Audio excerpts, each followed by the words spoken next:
Welcome back to the Guelph Tool Library YouTube channel. Today we're going to be making reusable cloth pads in celebration of Menstrual Hygiene Day.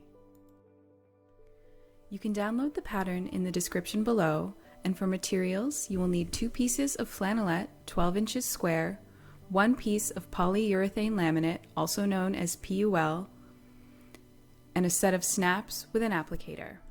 Each cloth pad consists of an outer waterproof layer, an inner absorbent layer, and an absorbent liner that is 3 layers of flannelette. Begin by folding your liner fabric into thirds so you can cut all 3 pieces at the same time. Trace around the pattern piece with a marking pen or weigh it down with pattern weights, being careful not to let the layers shift too much as you're cutting.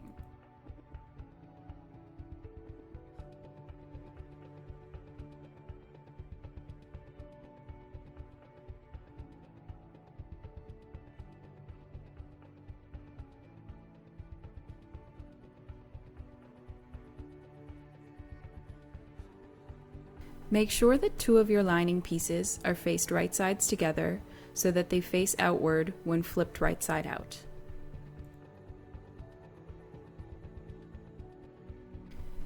Trace the outer pad body piece onto a single layer of flannelette and cut it out.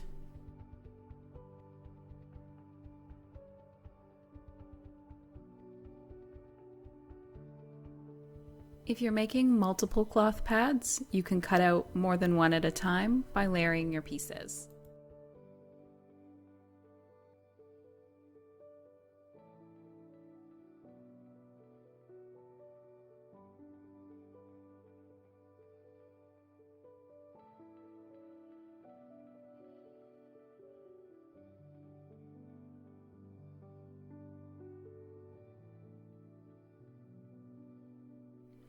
Repeat this process with a single layer of the PUL. Because the PUL is slippery, I recommend not cutting more than 1 layer at a time, and because it's a waterproof fabric, you don't want to use pins in it, so you want to stick with something like pattern weights or tin cans.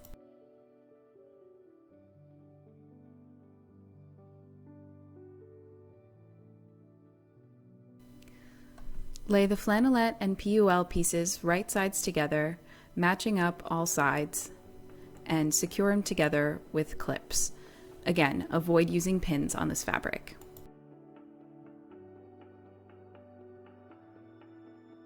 Stitch around the entire perimeter with a 1/4 inch seam allowance.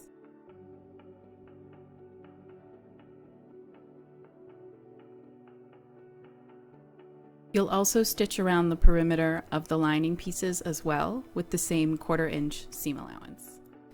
Set your machine to a straight stitch 2.5 millimeters in length, and remember to backstitch at the beginning and end of each seam.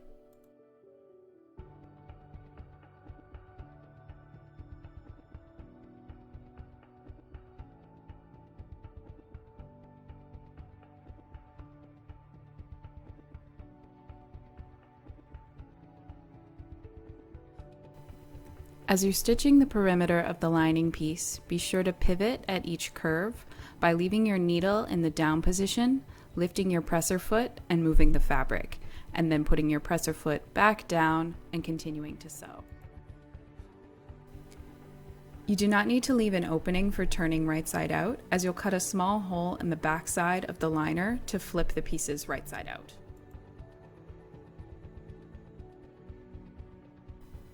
Repeat the same process on the outer pad piece with a 1/4 inch seam allowance, remembering to pivot at each curve and corner.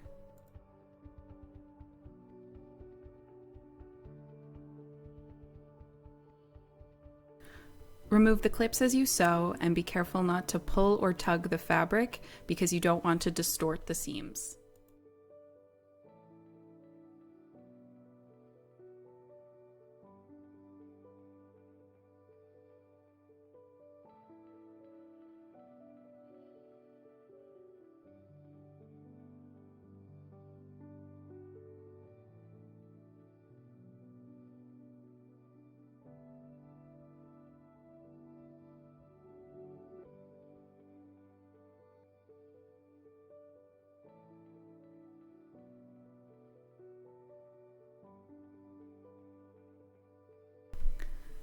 Mark a small line on the flannelette side of the outer piece and cut carefully through just the flannelette layer. The slit needs to be about 1.5 inches long.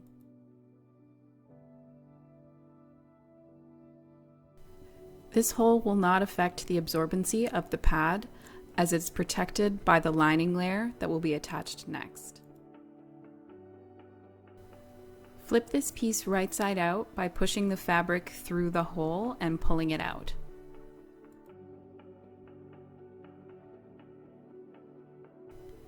Be careful when pushing out the corners to not use a sharp object, as the seam allowance is very narrow and you don't want to push open the seam.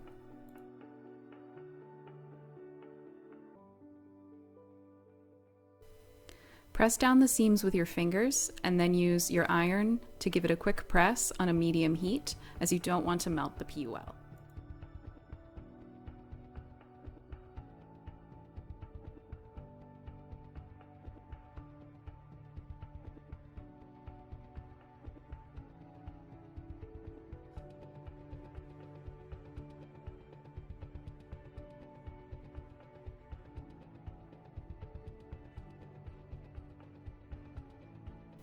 Repeat this process with your lining piece, making sure that you're cutting through the side that has 2 right sides facing together so that you have 2 right sides facing out once you've turned it.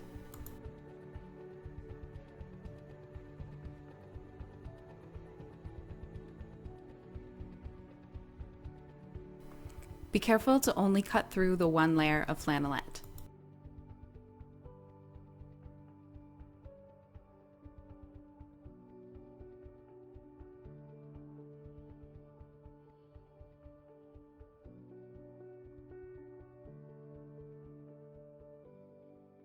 Push the fabric through the opening, flatten completely, and press.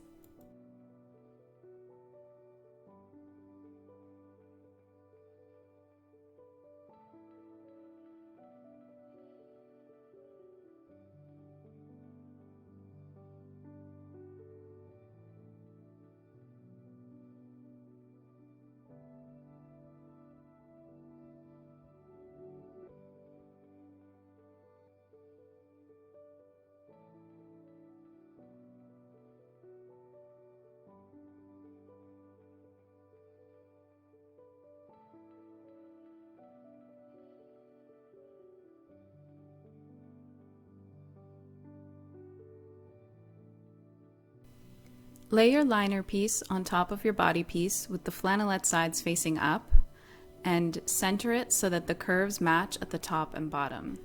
Make sure that the slit in the lining piece is facing down so that it's not exposed. The lining piece will be secured onto the pad using a zigzag stitch all the way around the perimeter of the lining. You can secure the pieces together using your clips. Make your zigzag stitch about 2 millimeters long and 5 millimeters wide, and make sure that you're catching both the edge of the liner and the body piece of the pad. Stitch all the way around, securing at the beginning and end. Pivot at the curves the same way that you did for the other pieces.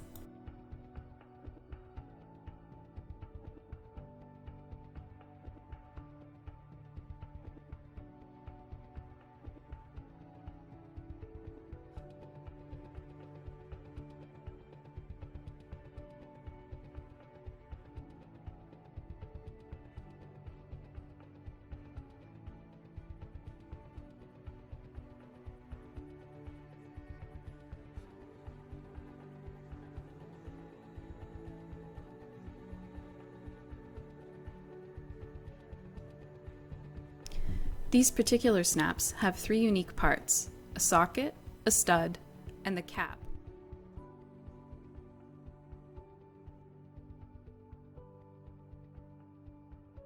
This pad already has the snaps applied, with 2 socket pieces on one side and 1 stud piece on the other.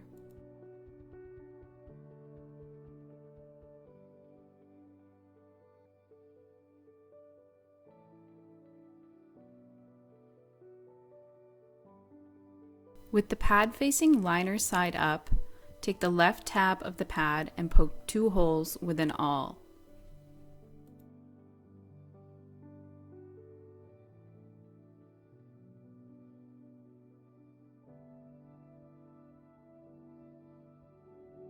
Place the caps facing up through each of the holes.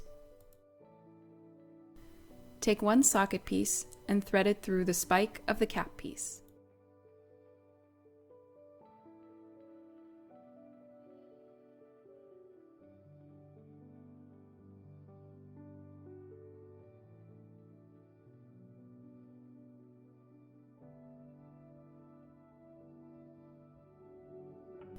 Repeat with your other snap. Putting 2 snaps on one side makes the pad more adjustable.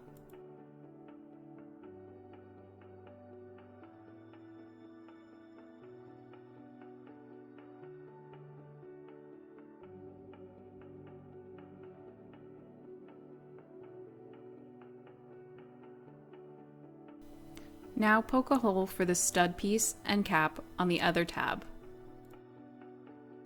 On this side, the cap will come up through the bottom side of the pad and the socket will sit at the top. Place the cap side against the anvil and use your applicator tool to squeeze the pieces together.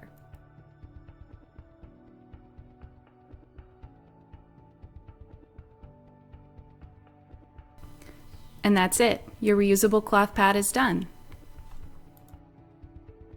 Cloth pads can be hand washed or put in with your regular laundry, as long as the heat isn't too high to melt the PUL. Depending on your flow, cloth pads can be worn safely for 4 to 8 hours at a time. If taken care of, they can last for years and eliminate the need for thousands of pieces of disposable menstrual hygiene products. Thanks for watching and happy sewing!